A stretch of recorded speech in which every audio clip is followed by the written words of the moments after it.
வணக்கம். இன்றைக்கி வேலைக்கு கிளம்பியாச்சு. மணி 5:30 5:45 போகுது. வண்டி எடுக்கிறோம்.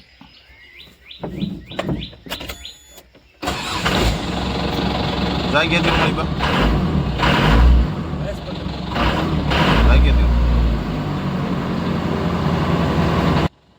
நோட் பண்ணிட்டியா? இன்றைக்கி வேலை ஜல்லிப்பட்டி பக்கத்தில் காசிலிங்கம்பாளையங்க. அதாவது அவனாசி, மங்களம், பல்லடம், அப்புறம் உடுமலைப்பேட்டை ரோடு போய் ஜல்லிப்பட்டியிலேருந்து மறுபடி கலக்க போகணுங்க. நான் நேற்று வீடியோலேயே சொல்லணும்னு நினச்சேன். வேலை இருந்துச்சுன்னு கரெக்டாக எடிட் பண்ணி சொல்ல முடியல. பார்த்தீங்கன்னா போர்வெல்லில் வர்ற பிரச்சனை ஒவ்வொன்றா ஒவ்வொரு வீடியோவாக சொல்லிட்டு வரேங்க. தெரியாதவங்க அதை பார்த்து சரி பண்ணிக்கங்க. ஏன்னா பெரும்பாலும் போர்வெல்லில் அதை பற்றி அறியாததுனாலேயே நிறைய பிரச்சனை நடந்துடுதுங்க. நாங்கள் டெய்லியும் அதோட பிரச்சனையை அட்டன் பண்ணுறதுனால நான் அதில் என்னென்ன பிரச்சனை நடக்குதுன்னு சொல்கிறேன். போர்வெல் உரிமையாளர்கள் அதை கொஞ்சம் பார்த்து சரி பண்ணிட்டீங்கன்னாவே ஓரளவுக்கு போரில் இருக்கிற பிரச்சனைகளெல்லாம் சரி பண்ணிக்கலாம். ஊர்பட்ட காசு செலவு பண்ணி போரை போட்டு பைப்பு மோட்டர் இல்லை லட்சக்கணக்கில் முதல்ல போட்டு உள்ள சிக்கிட்டு பார்க்கவே எங்களுக்கும் சிரமங்க. நாங்கள் எடுக்கிறதுக்கு வர்றோம், எங்களுக்கு ஒரு தொழில் இல்லைன்னு சொல்ல. இருந்தாலும் அது பார்த்திங்கன்னா ஒரு ஹாஸ்பிட்டலில் பேஷண்ட் அட்மிட் ஆகிருக்க மாதிரி தான் கிட்டத்தட்ட போர்வெல் இந்த பிரச்சனை ஆகும்போது அந்த தோட்டத்துக்காரங்க காட்டுக்காரங்க இருக்கிறத பார்த்தா நம்மளுக்கே சங்கடமாக இருக்குது. எங்களுக்கு தெரிஞ்சதை என்னென்ன பிரச்சனை வருதுங்கிற சொல்கிறோம். அதையெல்லாம் பார்த்து கொஞ்சம் சரி பண்ணிட்டிங்கன்னா ஓரளவுக்கு போர்வெல்லை காப்பாற்றிக்கலாம். சரி, ஒவ்வொரு வீடியோவை நான் சொல்லிட்டு வரேங்க என்னென்ன பிரச்சனை வருது அப்படின்னு.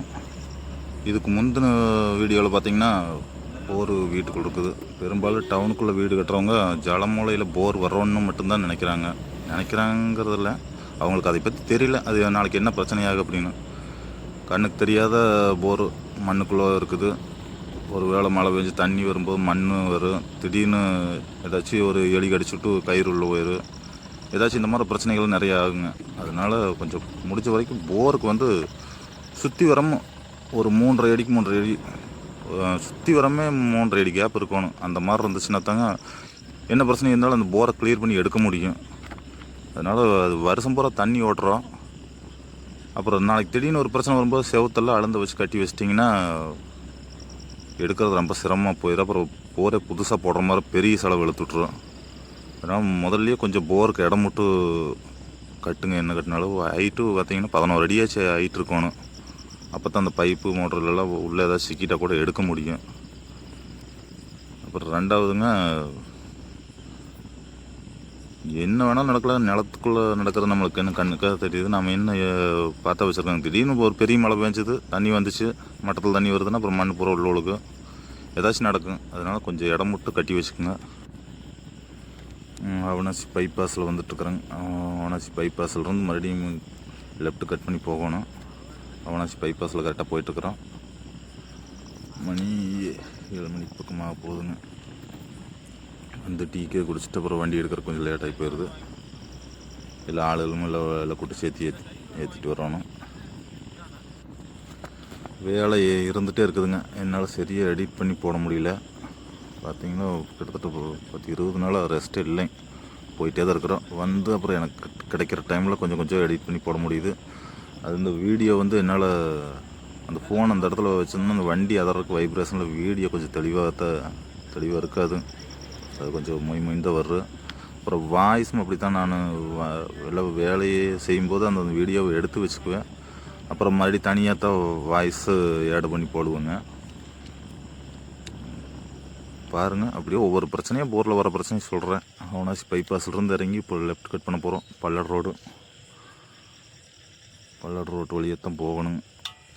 ஜல்லிப்பட்டி உடுமலைப்பேட்டை ரோட்டில் இருக்குது.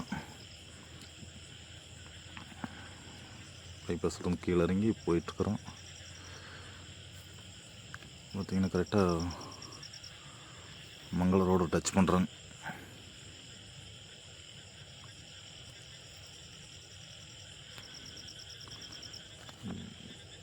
மங்கள ரோடு லெஃப்ட் கட் பண்ணால் பல்லடம் ரோடு, மங்களம் போய் அப்புறம் மறுபடியும் பல்லடம், அப்படி தான் போக போகிறோம்.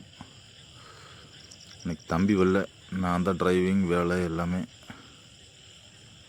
தம்பி திருப்பதி போகிறதுனால அப்புறம் நான் ஒருத்தனே தான் பார்க்க வேண்டியதாக இருக்குதுங்க.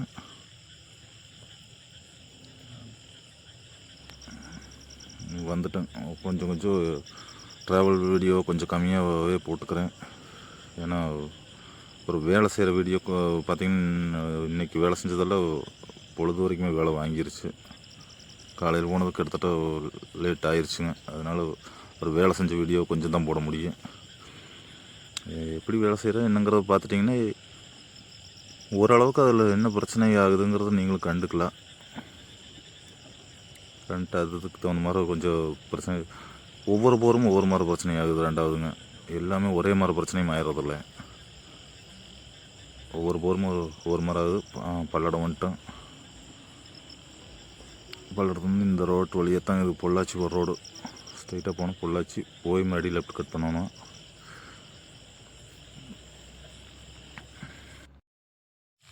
பொள்ளாச்சி ரோட்டிலேருந்து லெஃப்ட் உடுமலைப்பேட்டை ரோடு கட் பண்ணிட்டோங்க. போயிட்டுருக்குறோம். இப்படி தென்னந்தோப்பு ஏரியா வந்தாச்சு. இந்த ஏரியாவில் தான் தென்னந்தோப்பு அதிகம்.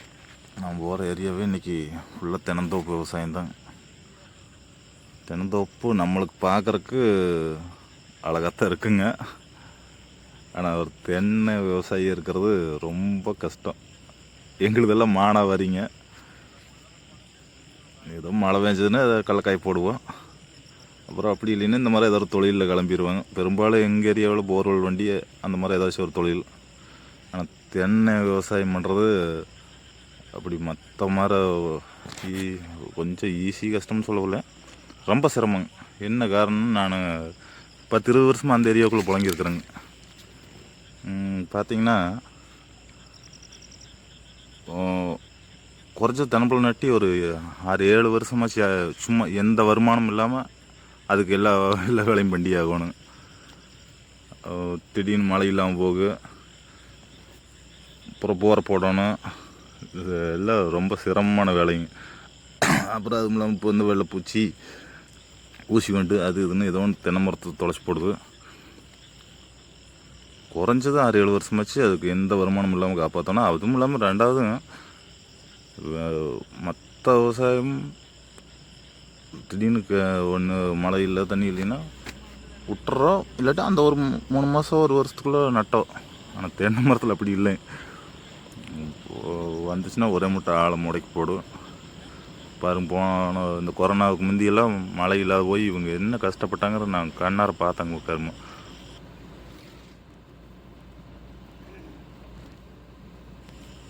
போர்வெல்லோட அருமை என்ன அப்படிங்கிறது இந்த ஏரியாக்காரங்களுக்கு நல்லாவே தெரியுங்க. ஏன்னா அவங்களுக்கு வந்து அந்த போரை போட்டு தென்னை மரத்தை காப்பாற்றி வச்சு ஆகணும். வாக்கிய தண்ணி வர வரைக்கும். வாக்கிய தண்ணி 1 வருஷம் வந்தால் தோண்டு 1 வருஷம் ஒரு கலைக்கில் தொட்டுருது. அந்த கொரோனாவுக்கு முந்தி பார்த்திங்கன்னா அவ்வளோ சிரமப்பட்டாங்கல்ல. தென்னை மரத்தை காப்பாற்றுறதுக்கு எல்லாம் ரொம்ப சீரழிச்சாங்க. நான் நேரடியாக பார்த்தேங்க. நிறைய பேர் தென்னை மரத்தை காப்பாற்ற முடியாதெல்லாம் போச்சு. அந்த டைமில் தான் போரில் பெரும்பாலும் போரும் ஓட்டுனாங்க. சரி, அப்புறம் என்ன சொல்கிறதுங்க, போரில் இந்த ஏரியாக்காரங்களுக்கு ஏன் அப்படி தெரியுது அப்படின்னா, எந்நேரமும் அவங்களுக்கு போரே தான் எந்நேரமும் குறியே. அது இல்லைன்னா அப்புறம் தென்னை மரத்துக்கு தண்ணிக்கு வழி இல்லை. அக்கே தண்ணி வர்ற டைமுக்கு ஓகே, வராத டைமில் ரொம்ப சிரமமாக போயிடுங்க. டவுன்காரங்களுக்கு ஒன்றும் தெரியலன்னு நான் சொல்லிங்க. இவங்க பாருங்க, இப்போது நம்ம வீட்டில் ஒருத்தருக்கு உடம்பு சரியில்லாமல் போய் ஹாஸ்பிட்டல் இருக்கிறோம், அந்த மாதிரி இருக்கும்போது நம்ம சொந்த பந்தமெல்லாம் வந்து பார்க்கணும்ல, அதே கண்டிஷன் தாங்க இவங்களுக்கு. வந்து போரில் இந்த மாதிரி நம்ம குணத்தூர் வண்டி போய் அவங்க போர் மோட்டர் எடுக்கிற மாதிரி இருந்துச்சுன்னா சொந்தக்காரங்களாம் வந்து அப்படி கேட்பாங்க. பாவம், இப்படி ஆகிப்போச்சு, எடுத்து போட்டாங்களா, என்ன பண்ணாங்க அப்படின்னு அப்படி வந்து விசாரிப்பாங்க. அவளுக்கு வந்து நம்ம வேலை முடிச்சு போக வரைக்கும் கும்பிட சாமியெல்லாம் கும்பிட்டு கொண்டிருப்பாங்க. நம்மளும் அப்படித்தான் போய் எப்படியும் முடிஞ்ச வரைக்கும் அவளுக்கு திருப்தியாக எடுத்து கொடுத்துருவோணும். காசு ஒரு 1000-500 சேர்த்தி வாங்குறோம், கம்மியாக வாங்குறோம், அது ரெண்டாவது பிரச்சனைங்க. முடிஞ்ச வரைக்கும் எடுத்து கொடுத்துட்டோம்னா அவங்க முகத்தில் ஒரு சந்தோஷம், நம்மளுக்கும் வேலை செஞ்ச ஒரு திருப்தி, நீட்டாக எடுத்து கொடுத்துட்டோம் அப்படிங்கிறது. அப்புறம் ரெண்டாவது எங்களுக்கு எடுத்து கொடுத்தா தான் பேருங்க. எங்களுக்கு தொழிலும் அதே மாதிரி தாங்க. போய் 100 ஒரு 2-3 பாயிண்ட் எடுக்க முடியாது போகும். அந்த மாதிரி எடுக்க முடியாது போகும்போது அவங்க ரொம்ப சோர்ந்து போய் அழுதுட்டு சோகமாக நின்றுக்கிறதெல்லாம் பார்க்குறக்கு ரொம்ப சிரமமாக தான் இருக்குங்க. என்ன பண்ணுறது. அதனால் நான் சொல்கிறேங்க, போர்வெல்லில் என்னென்ன பிரச்சனை வருதுங்கிற சொல்கிறேன். முடிஞ்ச வரைக்கும் அதையெல்லாம் சரி பண்ணிடுங்க. ஒவ்வொரு வீடியோலையும் என்ன பிரச்சனை அட்டன் பண்ணுறோம் அப்படிங்கிறத பாருங்கள். நானும் அந்த என்னென்ன பிரச்சனை வருங்கிறதையும் சொல்கிறேன். அதில் எல்லாத்தையும் சரி பண்ணிட்டிங்கனாவே ஓரளவுக்கு போரை காப்பாற்றிக்கலாம். வந்துட்டோம், ஜல்லிப்பட்டி பக்கமாக வந்தாச்சு. கிழக்க லெஃப்ட் திரும்பி போகணும். ஜல்லிப்பட்டி வந்தாச்சு. இடையில நிறுத்தி சாப்பாடு வாங்கிட்டு வந்துட்டோம். ஜல்லிப்பட்டி வரலைங்க. ஜல்லிப்பட்டி லெஃப்ட் கட் பண்ணுறோம். லெஃப்ட் கட் பண்ணி காசிலிங்கம்பாளையம். நம்ம வீடியோ லென்த்தாக போயிட்டுருக்குன்னு நினைக்கிறேன். அங்கே எல்லாம் தென்னை மரமெல்லாம் பச்சை பசேன்னு ரொம்ப அழகாக இருக்குதுங்க. என்ன இந்த ஏரியாவுக்கு இந்த காத்தாடி இருக்குது. ஆனால் பார்க்குறக்கு நல்லா இருக்குங்க. தென்னந்தோப்பும் இந்த விண்டு மில் காத்தாடி ஓடுறதெல்லாம் பார்க்குறக்கு நல்லாயிருக்கு. வாங்க ஒரு நாளைக்கு அப்படியே வந்தீங்கன்னா உடம்புப்பட்ட பொள்ளாச்சி ஏரியாவில் அப்படியே ஒரு ரவுண்ட் அடிச்சுட்டு போகலாம். நல்லாயிருக்கும், ரொம்ப அருமையான இடம். இங்கே அதாவது உடம்புப்பட்ட ரோட்டில் திரும்பி பல்லடத்துலேருந்து திரும்பினீங்கன்னா கேத்தனூர் தாண்டிட்டோம்னா அப்புறம் ஃபுல்லாக இல்லை தென்னந்தோப்பாக இருக்குது. பார்க்குறக்கு ரொம்ப நல்லா இருக்குங்க. வந்தீங்கன்னா ஒரு டைம் இப்படியே பார்த்துட்டு போங்க. சரி, போர் பக்கமாக வந்துட்டேங்க.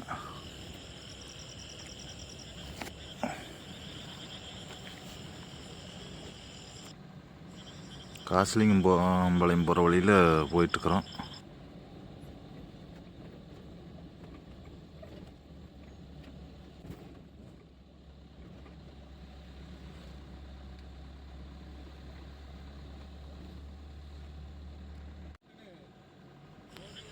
விண்டு மில்லு ஏதாச்சும் ஒன்று இருந்தால் காட்டலான்னு பார்க்குறேன்.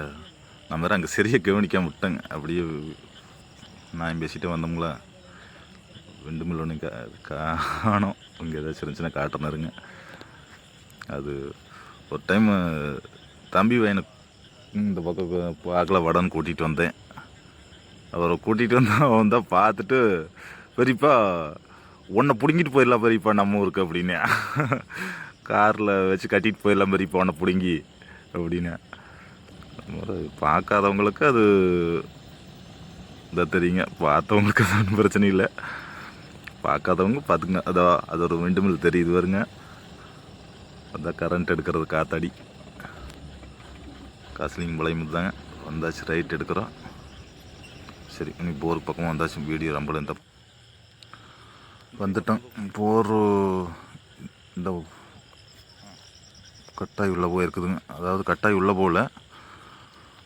போர் மொத்தம் 800 அடி, மோட்ரு ஒரு 780 அடி அந்த ரேஞ்ச் இறக்கியிருக்காங்க.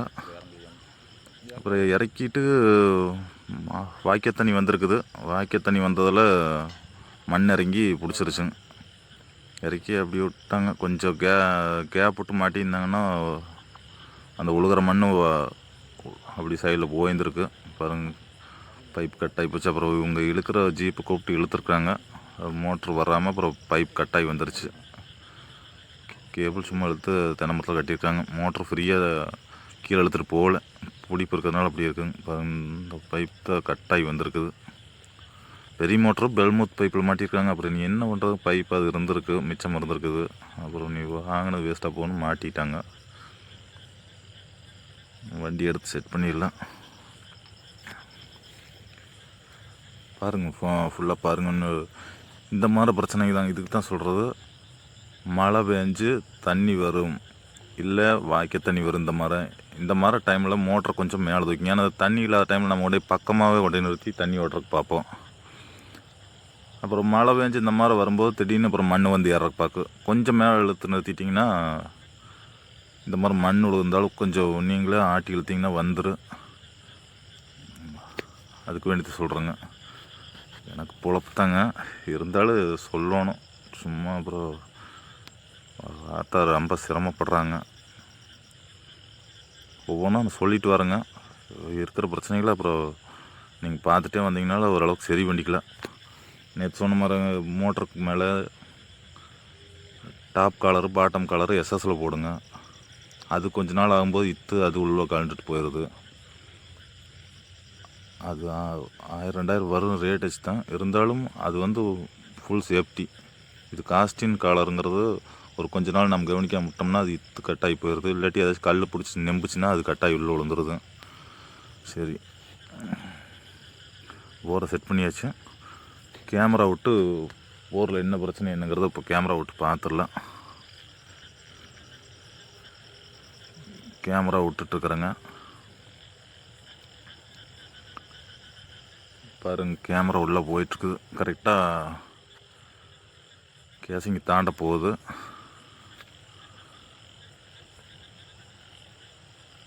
பைப் எத்தனை அடியில் நிற்கிது, மோட்டருக்கு கீழே இறங்கியிருக்குது என்னென்னு பார்க்குறக்கு வேண்டி கேமரா விட்றோம்.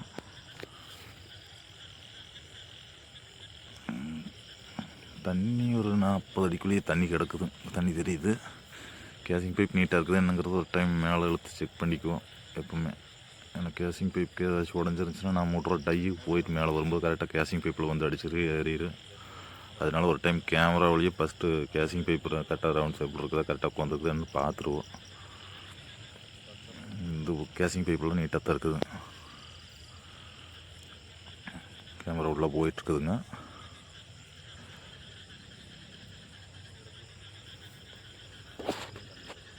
தண்ணி நிற்கிது, தண்ணி 40 அடியில் தண்ணி நிற்கிது. தண்ணி தெளிவாக இருக்குது, பன்னீராட்டு தெளிஞ்சு தான் நிற்கிது. அவங்களும் சோப்பெல்லாம் போட்டு இழுத்து பார்த்துருக்காங்க, பரவாயில்ல தண்ணி கலங்கலை. தண்ணி லேசாக போக்கு இருக்குமா இருக்குங்க, அதனால தண்ணி கலங்கலை. இல்லாட்டி மேலே கீழையும் விட்ட இழுக்கும்போது பார்த்திங்கன்னா சோப்புனார் கிளம்பிட்டு அப்புறம் சரியாக தெரியாது. போரில் மட்டமெல்லாம் பெருசாகவே இருந்துச்சு. நான் அங்கே வேலை செஞ்சுட்டு வந்து தான் இது எடிட் பண்ணி போடுறேங்க. அதனால் அது என்ன நடந்திருக்குங்கிறது எனக்கு தெரியும். வீடியோவில் நான் பின்னாடி வாய்ஸ் மாதிரி தனியாக தான் எடுத்து போடுறேங்க. லைவாக பேசுகிற வீடியோ ஒவ்வொரு இடத்துல போடுறேன். பின்னாடி இப்படி சொல்லிட்டு வந்துட்டோன்னா உங்களுக்கு கொஞ்சம் அதை தெளிவாக புரிஞ்சுக்கும், அதுக்கு வேண்டி தாங்க.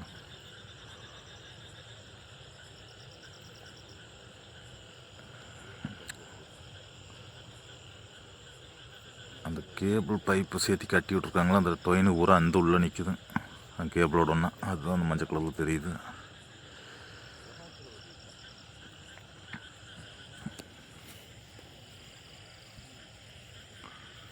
கேமரா போயிட்டே இருக்குது பாருங்க. அந்த போராடு மாதிரி வங்கு மாதிரி இருக்குது பாருங்க, அது தண்ணி வர மட்டங்கிறது. அதில் தான் வந்துங்க மழை பெஞ்சு தண்ணி உள்ளே தடுதுன்னு ஊற்றும்போது வர மட்டத்தில் மண் ஸ்டோரேஜ் ஆகி நிற்கும். திடீர்னு அதில் தண்ணி வரும்போது அந்த மண்ணை பூரா உள்ளே தள்ளிட்டு வரும். அப்போ நம்ம கொண்டே மோட்டரை நிலத்துக்கு பக்கமாக நிறுத்திட்டோம்னா அப்புறம் உழுகிற மண் சைடில் போகிறக்கு வழி இல்லாமல் மோட்டரை பிடிச்சி நிறுத்திக்கும். அதனால் கொஞ்சம் மோட்டர் மேலேயே நிறுத்திக்கிங்க. பெரும்பாலும் தண்ணி மழை பெரிய மழையை பெஞ்சதுனால மோட்டர் மேலே இழுத்து நிறுத்திக்கிங்க. போருக்கெல்லாம் தண்ணி வரும் அப்படிங்கிற கண்டிஷனுக்கு போய் பாருங்கள், இது ஒரு மட்டம், பெரிய மட்டம். போய் கேமராவே போய் அந்த மட்டத்தில் தான் போய் உட்காந்து போகுது.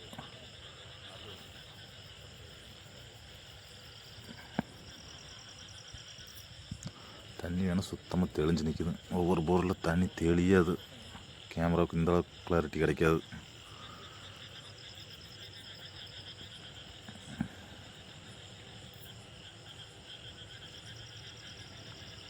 இந்த போரை வந்துங்க நாங்கள் நார்மலாக வச்சுருக்கோம். அந்த முக்கோணம் போட்டு எடுக்கிற வண்டியில் எடுக்கிறது ரொம்ப சிரமம். எங்கள்கிட்ட அந்த வண்டியும் இருக்குதுங்க, ஆனால் அதில் எடுக்கிறது சிரமம். ஏன்னா அதில் 2 ரோப் உள்ளிட்டு வேலை செய்ய முடியாது. இப்போ இதுலேயே இருந்துச்சுன்னா 2 ரோப் விட்டு வேலை செய்ய முடியும். இப்போ அந்த மோட்டரோட வலையை ஒன்று கலண்டு இடையிலேயே ஸ்டக் ஆகி நிற்கிது.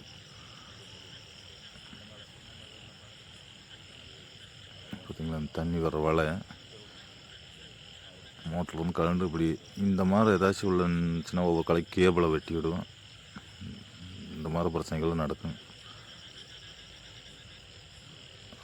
அந்த வலையை நாங்கள் மறுபடியும் எடுத்து வெளியே போட்டோம். பைப் நிற்கிது கரெக்டாக. பைப் எத்தனை அடியில் நிற்கிது என்னென்னு பார்த்தோம். கரெக்டாக 270 அடியில் நினச்சி மோட்டர் கொஞ்சம் கூட கீழே போகல.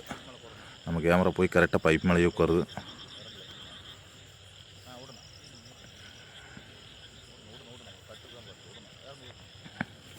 அது கீழ் பைப்பில் கட்டு இருக்குதுன்னு பார்த்துக்கணும். ஏன்னா நம்ம டையூட்டு தளவு பைப் பிடிச்சிருந்தோம்னா அப்புறம் இத்தனை லோடுக்கு நிற்காது. அதனால் அடுத்த பைப்பில் தான் விட்டு லாக் பண்ணணுங்க. இந்த தளவு பைப்பில் இருக்கிற கப்ளிங் பாதி கட்டாகி வந்துருச்சு. அது கேபிளும் பைப்பும் சேர்த்து கட்டி விட்டுருந்தாங்க. நம்ம விட்ற டை இந்த கட்டை தாண்டி போகாத அந்த இடத்துல போய் கேபிள் அக்கப்பாக்கு. அதனால கேமரா ஒன்று பைப்பு கீழே விட்டு பார்த்துட்டோம். அது கீழே இது இல்லை, கட்டு இருந்துச்சுன்னா அப்புறம் மறுபடியும் சிரமம் பண்ணி கிடக்கும். இல்லை கோர்த்துடணும், மறுபடியும் வயரை விட்டு அது ரகலையாகு. பரவாயில்ல, அந்த இடத்துல பைப்பு வந்து கட்டு அந்து கிடக்குது. டை விட்டு அடுத்த கப்ளிங்க பிடிச்சிக்கலாங்க. தூக்குங்க, மேலே தூக்குங்க, தூக்குங்க, கட்டில் ரைட் எடுத்துக்கலாம். இல்லைங்க, தளவு பைப்பு இல்லைங்க. இல்லை இல்லைங்க,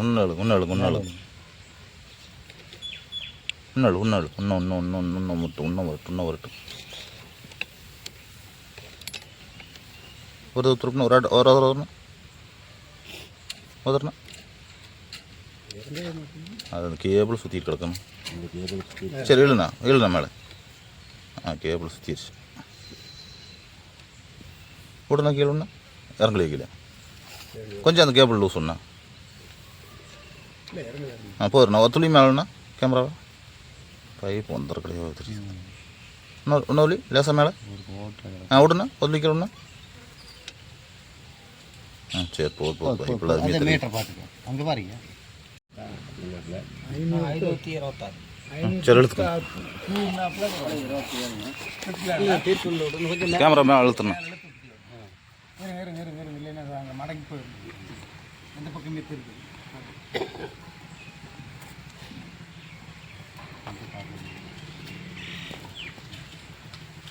இல்லையான்னு கேட்டாங்க ஒருத்தரும். இல்லைங்க அப்படின்னா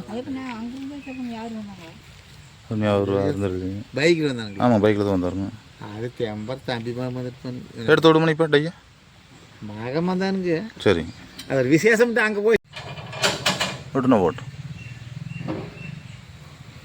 அந்த டையை மாட்டி கீழே இருக்கிற பைப்பை பிடிக்கிற வேண்டி டை உள்ளே போயிட்டுருக்குது. ஒரு பைப் மட்டும் மாட்டி விட்டுருக்குறோம். பைப் வெயிட் இழுத்துட்டு போய்க்கும் கீழே போய் ஃபஸ்ட்டு அந்த தளவு பைப்பை பிடிச்சி நிறுத்திட்டு அடுத்தபடியாக அந்த சாப்பிட்ட கரெக்டாக பைப்புக்குள்ளே சென்டர் பண்ணி விடணும். இதனால சொல்கிறேங்க, அந்த முக்கோணம் போடுற வண்டியில் அது செய்கிற சிரமம்னு உள்ளே விட்டு ஃபஸ்ட்டு இந்த பைப்பை லாக் பண்ணி நிறுத்திட்டு ரெண்டாவது அந்த சாப்பிட்டே கிட்ட விட்டுட்டு கேமரா விட்டு கரெக்டாக அந்த உடஞ்ச பைப்புக்குள்ளே ராடு விடணும். கொஞ்சமாச்சும் மோட்டர் அந்த இடத்துல வந்து அக்கட்டால் தட்டி விட்டோம்னா தான் ரிலீஸ் ஆகும். நம்ம அப்படியே மறுபடியும் போட்டு மறுபடியும் இழுத்தோம்னு வைங்க, மறுபடியும் அந்த பைப் கட்டாகி வரக்கு தான் பார்க்கு. அதனால் மோட்டர் ரிலீஸ் பண்ணுறதுக்கு என்ன வழியோ அதை பார்த்துட்டு அப்புறம் தான் நம்மளுக்கு முடியும். பாருங்கள், இந்த சாப்பிட்ட மாட்டிகிட்டு இருக்கிறேன் பாருங்கள். இந்த சாப்பிட்ட மாட்டிட்டு நீ அடுத்த வட்டமாக கேமராவையும் கூட விடணும். அதெல்லாம் கொஞ்சம் ரகலை பிடிச்ச வேலை தான். நான் வீடியோ வேறு ரொம்ப ஓவராக காட்டுது.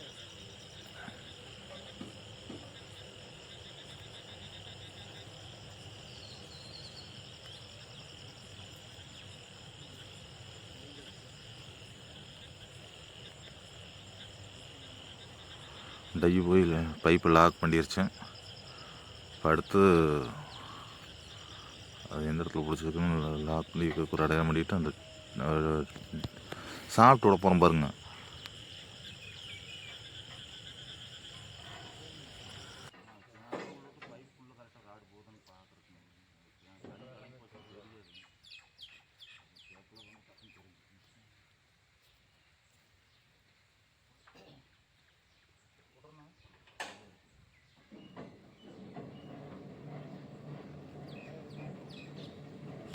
அந்த சாப்பிட்டில் வந்து கொஞ்சம் தளவில் வந்து சிவப்பு கலர் டேப் ஒட்டி விட்டுருக்குறேங்க. அது அப்போ தான் உள்ள கேமரா விட்டு பார்க்கும்போது அந்த சாப்பிட்டு கரெக்டாக உள்ளே போகுதுங்கிறது. இது கொஞ்சம் ப்ரௌன் கலர் இருக்கிற கேமராவில் பார்த்தோம்னா அந்த தண்ணிக்கு கொஞ்சம் கலங்கிருச்சுன்னா கரெக்டாக பைப்புக்குள்ளே போகிறது தெரியாது. அதனால் சாப்பிட்டில் மட்டும் தளவில் கொஞ்சம் டேப் அடிச்சுட்ருக்குறோம். போயிட்டுருக்குதுங்க. அது தோட்டத்துக்காரருங்க.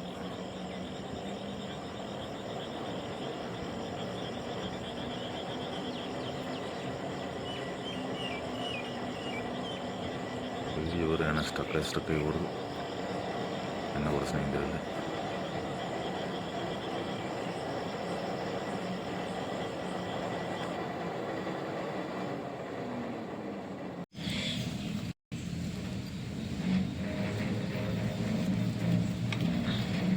மோட்டர் வரைக்கும் போகணுங்களா? மோட்டருக்குள்ளே போகணுங்கண்ணா. பைப்பில் சென்டர் பண்ணி இப்போ உள்ள மோட்டர் வரைக்கும் போகணும்.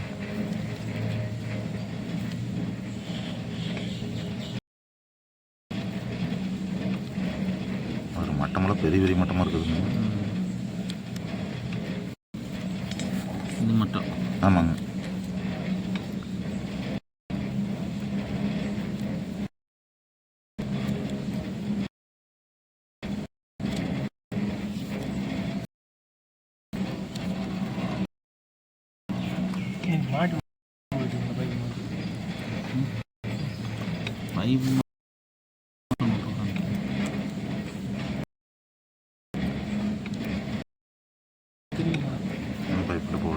கேமரா வச்சா போதும். நீ பண்ணிக்கோங்க. சாப்பிட்டு எடுத்துருக்கேன். கொஞ்சம் கேமரா மாறலாம்.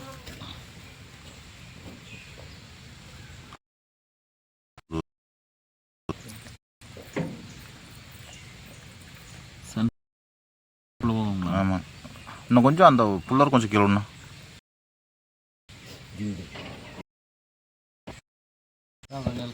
வேண்டாம், கேமரா அப்படி இருக்கு.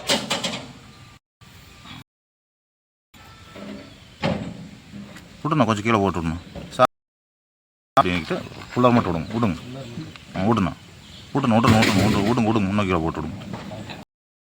புல்லர் ஐயோ இந்த ரோ பிடிச்சி ஆனால் அது கிட்டே போகலையேண்ணா. ஆப்போசிட்டில் மாட்டுங்க, தள்ளுங்க. திருப்பம் இன்னொரு திருப்பம் வீட்டில் கரகரனை சுற்று. இந்த கடை சுற்றினா வீட்டில்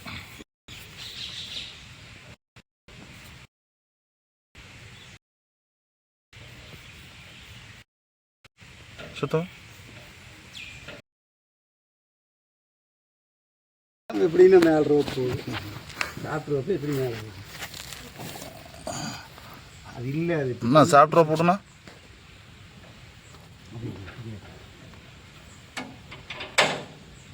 கொடுங்க. Right, okay.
சாப்பிட்டு உள்ளூட்டு அடித்ததில் மோட்ரு ரிலீஸ் ஆயிடுச்சுங்க.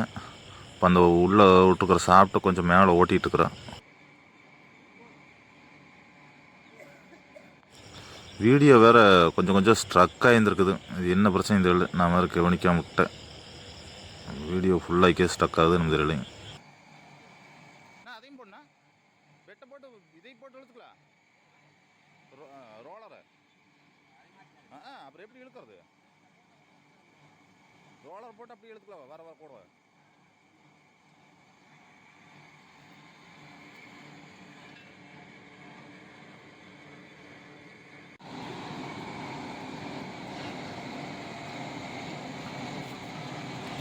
பாருங்க, மோட்டர் ரிலீஸ் ஆகி மேலே வந்துட்டுருக்குது. ஒரு ரோப்பில் இங்கே சாப்பிட்டு மேலே வருது. இன்னொரு ரோப்பில் அந்த தளவு பை பிடிச்சி இழுக்கிற பைப்பை பிடிச்சி மோட்டரோட சட்டை மேலே வந்துட்டுருக்குது. இந்த கேபிள் 300 அடிக்கு கட்டில்லாதனால ஃபுல்லாக உள்ளே இழுக்குது. அதனால் எங்களுக்கு கேபிளை தனியாக போட்டு இழுத்துட்ருக்காங்க. எல்லாமே செட்டாக மேலே வந்துட்டுருக்குது. ஆமாங்க, அப்படியே திரு விழுகு. முதல்லையே தண்ணி விழுகுங்க. சரி, இங்கே 200 அடி இங்கே இருந்தே. சரி, இங்கே இருந்து அப்போ அது இவ்வளோ காமிச்சிடுது. ஆமாங்க, தண்ணி விழுந்துச்சுன்னா அப்புறம் தண்ணி வந்துச்சுன்னா மட்டத்தில் மண் வந்துருக்குங்க. அந்தலே ஓட்டு பிடிச்சிக்கலாமா? அந்தலே வச்சுக்கலாமா?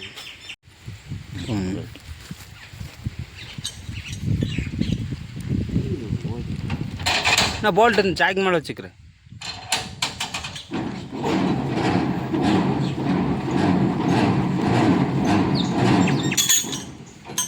பிளான்ட்டில் பைப் பண்ணுறது.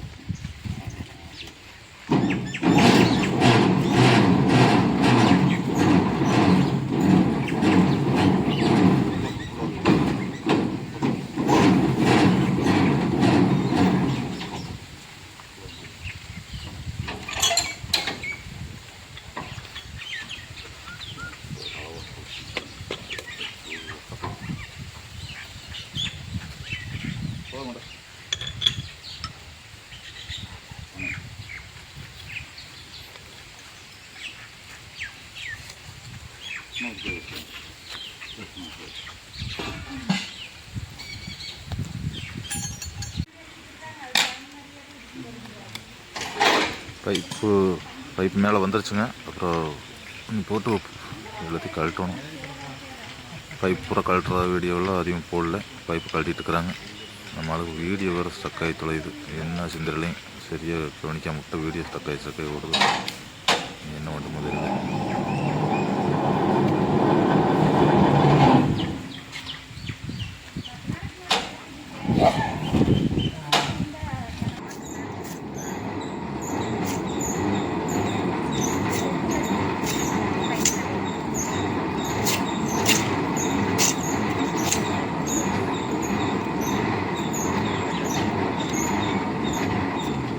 அப்போ அந்த வலை பழைய வலையாக இருக்க மாட்டேங்குது.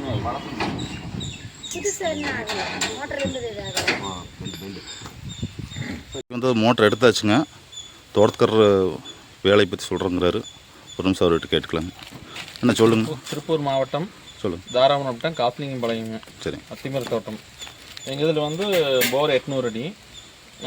போர் மண் வந்து மூடி இந்த வந்து வண்டி சாதாரணமாக எடுக்கிற வண்டி வந்து எடுத்து விட்டு இப்போ பெல்மத் போய் கட்டாகி வந்துருச்சு. இன்றைக்கி இந்த குன்னத்தூர் வண்டியை கைடேக்கு வந்து எடுத்து மோட்டரோடு எடுத்துட்டாங்க சார். எப்படி எடுத்து கொடுத்தாங்க.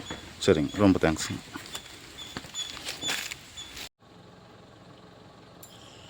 வேலை முடிச்சதுங்க. வண்டியில் ஜாமான் லோடு பண்ணுறோம். பார்த்து இந்த மாதிரி மழை பெஞ்சு தண்ணி வரும்போதெல்லாம் கொஞ்சம் மோட்டர் மேலே இழுத்து வச்சுக்கோங்க. அப்போ தான் மண் வந்து உளுந்து பிடிக்காது. பக்கமாக தண்ணி குறைவாக இருக்குன்ட்டு கீழே வரைக்கும் விட்டுறோம். அப்புறம் தண்ணி வர அன்னைக்கு மேலே இழுக்காம விட்டுறோம். பார்த்திங்கன்னா மண் வந்து பிடிச்சிக்கோ. இது V6 போட்டிருக்காங்க அப்படின்னு கேட்காதீங்க. அது வந்து போரில் மண் வரதுனால அவங்க 4.5 இருந்தால் சீக்கிரம் பம்பு போயிடுதுன்ட்டு V6 போட்டிருக்காங்க. பாருங்க, நான் சொன்னங்கள போரில் ஏதாச்சும் பிரச்சனைனா எல்லாம் வந்து நின்றுட்டு பார்ப்பாங்க, ரொம்ப வசனப்படுவாங்க அப்படின்னு. பாருங்கள், எல்லாம் சொந்தக்காரில் வந்து நின்றுட்டு பார்க்குறாங்க. எப்படி நல்ல முறையாக எடுத்துட்டா போகுது அப்படின்னு கும்பிடாத சாமியெல்லாம் கும்பிட்டுருக்குறாங்க. சரி, வீடியோ பிடிச்சிருந்துச்சுன்னா லைக் பண்ணுங்கள், கமெண்ட் பண்ணுங்கள். ஏதாச்சும் குறை நிறைய இருந்தால் சப்ஸ்கிரைப் பண்ணுங்கள். ஏதோ தெரிஞ்சவங்களுக்கு போர்வெல் இருக்கிறவங்களுக்கு யூஸ்ஃபுல்லாக இருக்குன்னு தான் இந்த வீடியோ போடுறேன். சரி, வணக்கம்.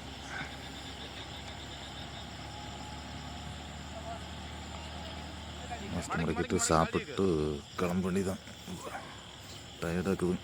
10-15 நாள் நிற்கவே இல்லை. வேலைக்கு போயிட்டே இருக்கிறேன். எனக்கும் டயர்டாக இருக்குது. இன்றைக்கி போயாச்சு ஒரு கொஞ்சம் நேரம் படுத்துங்களான்னு பார்க்குறாங்க. போர் இந்த மாதிரி ஒவ்வொரு டைம் போரை வந்து கம்பல்சரி ஏதோ ஒன்று போர் பிளேட்டுக்கே வச்சு ஒரு பைப் இறக்கிட்டு வச்சு அமுத்தி வச்சுருங்க. மோட்டர் கழட்டியானா வேறு சாக்கை போடுறது, கல்லை வைக்கிறது, அது வேலையில் செய்வானுங்க. அது ஏதோ ஒன்று வண்டி உள்ளே